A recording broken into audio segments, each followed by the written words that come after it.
Hello friends, welcome to another new video. Friends, आज के इस वीडियो में हम डिस्कस करने वाले हैं ह्यूमन हार्ट के बारे में, यानी मानव के हृदय के बारे में। तो इस वीडियो में आज हम ह्यूमन हार्ट के बारे में डिस्कस करेंगे। साथ ही साथ ये देखेंगे कि हमारे बॉडी के अंदर ये कैसे वर्क करता है, कौन कौन सी गतिविधियां इसके अंतर्गत होती हैं। तो वीडियो को स्टार्ट करने से पहले आप सबसे रिक्वेस्ट है कि हमारे चैनल को सब्सक्राइब करें और वीडियोस को लाइक करें और साथ ही साथ बेल आइकन को प्रेस करें, ताकि हम ऐसे ही बेनिफिशियल वीडियोस आपके लिए लाएं और आप सभी वीडियोस के साथ अवेयर होते हुए आप हमारे चैनल को सब्सक्राइब करने के बाद आपको अच्छी अच्छी वीडियो मिलती रहे।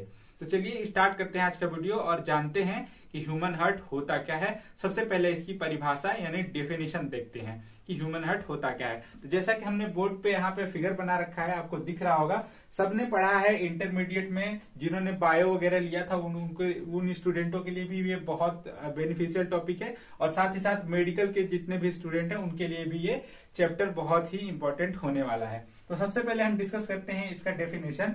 तो ह्यूमन हार्ट क्या होता है कि वाइटल ऑर्गन होता है हमारी बॉडी का, जिसके बिना हमारी बॉडी जिंदा नहीं रह सकती या हम जिंदा नहीं रह सकते हैं। अब बात करते हैं इसका डेफिनेशन। तो ह्यूमन हार्ट क्या करता है कि हमारे बॉडी के जितने भी ऑर्गन्स हैं उनको ब्लड की सप्लाई करता है, उन तक ब्लड को पंप करता है और न्यूट्रिशन को उन तक सप्लाई करता है, उनको सुचारू रूप से चलने के लिए उन तक न्यूट्रिशन को सप्लाई करने में मदद करता है। तो यहाँ हमने लिख रखा है कि पंपिंग ऑफ द ब्लड, यानी ब्लड को पंप करता है और साथ ही साथ सप्लाई करता है ऑक्सीजन और न्यूट्रिशन का हमारे बॉडीज के सभी टिश्यूज के अंदर, ताकि वो आसानी हमेशा से अच्छे तरीके से काम कर सके। और मैंने लिख रखा कि ये क्या करता है, ऑक्सीजन और न्यूट्रिशन के सप्लाई करने के साथ साथ ये हमारे बॉडी से कार्बन डाइऑक्साइड और अदर वेस्टेज को रिमूव भी करता है हमारे बॉडी से। और जहां तक बात करते हैं इसके डायमेंशंस की, कितना लंबा, कितना चौड़ा और कितना वजन होता है इसका हमारे शरीर में, तो ये 12 सेंटीमीटर लंबा और 9 सेंटीमीटर चौड़ा और 6 सेंटीमीटर मोटी इसकी वॉल होती है हमारे बॉडी के अंदर।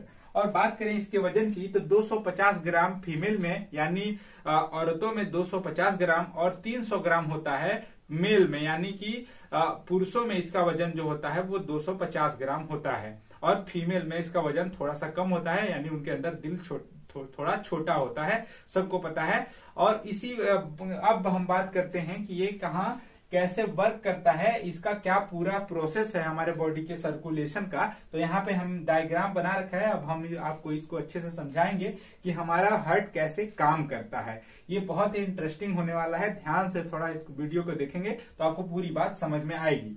तो देखिए, जब हम हमारे बॉडी को हार्ट को जब हमें ब्लड सप्लाई करना होता है तो ब्लड कहाँ से मिलता है और कैसे ये प्यूरिफाई करता है उसको, फिर कैसे पंप करके हमारे सभी ऑर्गन तक पहुंचाता है। तो देखिए, इंफीरियर वेना केवा यानी एक नस होती है, जिसको मोटी नस, जो बॉडी के नीचे वाले बॉडी के ऑर्गन होते हैं उनसे ब्लड का सप्लाई इंफीरियर वेना केवा, और बॉडी के ऊपर वाले जितने पार्ट्स हैं या जितने ऑर्गन है या हमारे हार्ट के ऊपर वाले और हार्ट के नीचे वाले, यानी अपर बॉडी का जितना पार्ट है हमारा, उस सुपीरियर वेना केवा के थ्रू हमारे हार्ट को ब्लड सप्लाई होता है, और नीचे के जितने बॉडी के पार्ट हैं उनका ब्लड हमारे इंफीरियर वेना केवा से हमारे हार्ट तक जाता है। तो ये जितने सारे ब्लड हैं, ये कौन से ब्लड हैं, इम्प्योर ब्लड है, जिनमें हमारा ऑक्सीजन नहीं है, यानी कि ऑक्सीजन रिच ब्लड नहीं है ये। तो सुपीरियर वेना केवा और इंफीरियर वेना केवा से हमारे ब्लड को लेते, हमारा ब्लड कहाँ जाता है, सबसे पहले राइट एट्रियम में जाता है। जैसा कि आपको पता होगा कि हमारे हार्ट में 4 चैम्बर होते हैं, जिसका पहला चैम्बर होता है राइट एट्रियम, फिर राइट वेंट्रिकल, फिर लेफ्ट एट्रियम और लेफ्ट वेंट्रिकल। ये 4 चैम्बर होते हैं जो ह्यूमन हार्ट में होते हैं, और इन्हीं में 4 चैम्बरों में हमारे ब्लड का सप्लाई लगातार होता रहता है और यहीं से पंप होता है, यही पंपिंग चैम्बर होते हैं हमारे।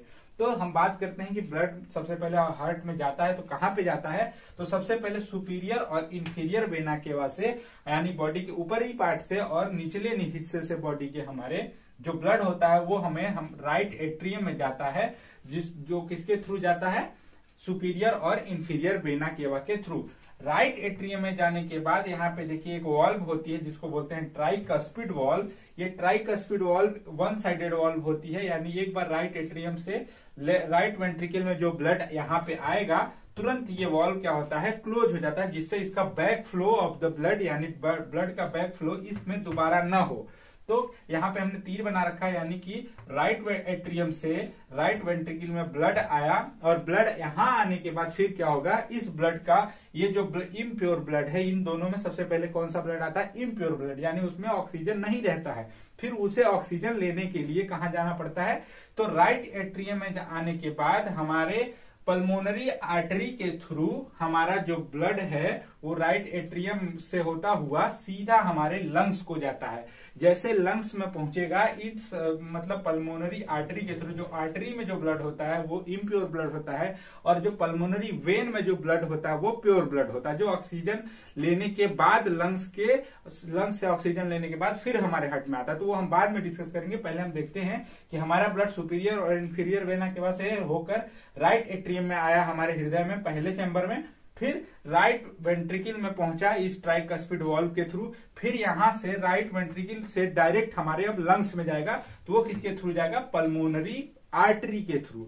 पल्मोनरी आर्टरी के थ्रू जब हमारा ब्लड लंग्स में पहुंचा तो लंग्स में जाने के बाद वहां पे प्यूरिफिकेशन हुआ। प्यूरिफिकेशन होने के बाद वहां पे उसको ऑक्सीजन मिला हमारे लंग्स से। ऑक्सीजन मिलने के बाद दोबारा फिर ब्लड हमारा पल्मोनरी वेन के थ्रू, यानी पल्मोनरी वेन के थ्रू कहाँ आया, लेफ्ट एट्रियम में आया। पल्मोनरी वेन के थ्रू प्योर होने के बाद चैम्बर, कौन से चैम्बर में, तीसरे चैम्बर में लेफ्ट एट्रियम में आने के बाद फिर क्या हुआ, लेफ्ट एट्रियम ने कहा पंप कर दिया इसको, लेफ्ट वेंट्रिकल में। आपको फिर से बताना चाहूंगा कि जो ब्लड हमारा लंग्स में गया था वो इम्प्योर ब्लड था, जो पल्मोनरी आर्टरी के थ्रू गया था, और जो ब्लड हमारा सप्लाई प्योर होने के बाद लंग्स से आ रहा है वो पल्मोनरी वेन के थ्रू आ रहा है। पल्मोनरी वेन के थ्रू जब हमारा ब्लड राइट एट्रियम में आया तीसरे चैम्बर में, इसके बाद फिर बाइकस्पिड वाल्व के थ्रू क्या हुआ कि यहां से लेफ्ट एट्रियम से राइट वेंट्रिकल में फिर ब्लड आया।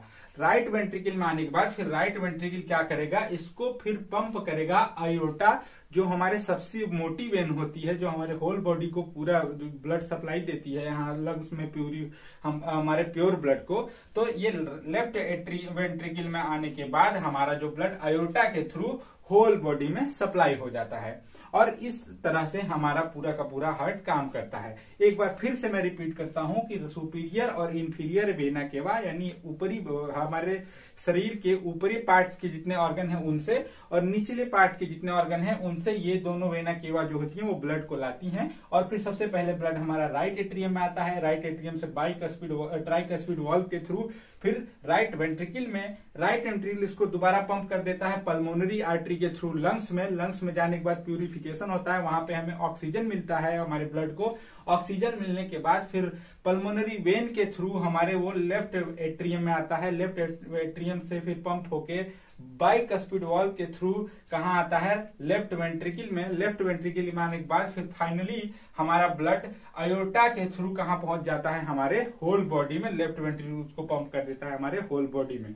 यहाँ पे सेप्टम लिख रखा है हमने। सेप्टम का मतलब होता है हमारे हार्ट को दो पार्ट में डिवाइड करने वाली जो वॉल होती है या जो दीवार होती है, जो हमारे हार्ट को दो भाग में बांटती है, उसे क्या बोलते हैं, हम सेप्टम बोलते हैं। तो ये था पूरा हार्ट का हमारा वर्क, सारे इसके पार्ट्स, जो आपको बहुत आसान भाषा में मैंने समझाने की कोशिश की है। आशा करता हूं ये पूरा का पूरा टॉपिक आपको समझ में आया होगा। अगर आपको वीडियो समझ में आया तो वीडियो को लाइक जरूर करें और हमारे चैनल को सब्सक्राइब करें, ताकि ऐसे ही यूजफुल वीडियो हम आपके लिए लाएं और आप सभी चीजों से अवेयर होते रहें।